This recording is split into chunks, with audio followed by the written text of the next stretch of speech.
నమో భగవతే రుద్రాయ. ఓం శ్రీ గురుభ్యో నమః. అందరికీ నమస్కారం.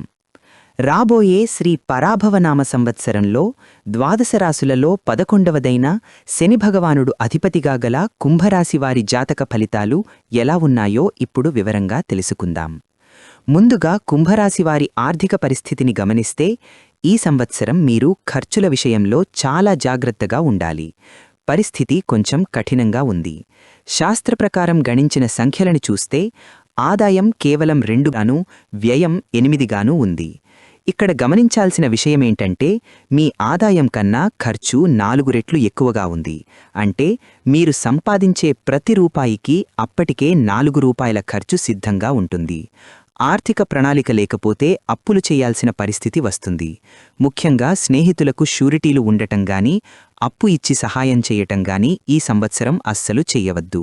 మీ అవసరాలకే డబ్బు సరిపోవడం కష్టంగా ఉంటుంది. అయితే ఆర్థికంగా ఎంత ఒత్తిడి ఉన్నా సామాజికంగా మాత్రం కుంభరాశి వారికి మంచి గౌరవం దక్కుతుంది. సంఖ్యలను చూస్తే రాజపూజ్యం 4, అవమానం 2గా ఉంది. రాజ్యపూజ్యం అవమానం కంటే రెట్టింపు ఉంది. అంటే మీ ఆర్థిక ఇబ్బందులు బయట ప్రపంచానికి తెలియవు. సమాజంలో మీ పరపతి చెక్కుచెదరదు. మీ మాటకి, వ్యక్తిత్వానికి నలుగురిలో మంచి గుర్తింపు లభిస్తుంది. డబ్బు లేకపోయినా దర్జాగా బతకగలగడం ఈ సంవత్సరం మీ ప్రత్యేకత. కానీ ఆ దర్జా కోసం అనవసరపు ఖర్చులు చేసి ఇబ్బంది పడకండి. మొత్తంగా చూస్తే శ్రీ పరాభవనామ సంవత్సరంలో కుంభరాశివారి పరిస్థితి పరువుకి లోటు లేదు, కానీ పర్సులో డబ్బు లేదు.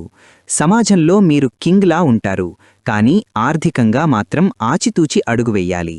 ఈ అధిక ఖర్చుల బారి నుండి తప్పించుకోవడానికి, శని ప్రభావం తగ్గడానికి కుంభరాశివారు ఈ సంవత్సరం తప్పకుండా పరమేశ్వరుణ్ణి అంటే శివుడిని ఆరాధించాలి.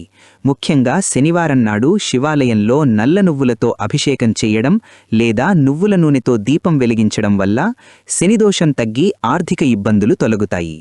అలాగే సంకటమోచనుడైన ఆంజనేయ స్వామిని స్మరించుకోవడం వల్ల మీకు మనోధైర్యం లభిస్తుంది. సర్వే జనా సుఖినో భవంతు.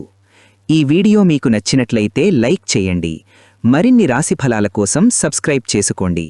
శుభం భూయాత్.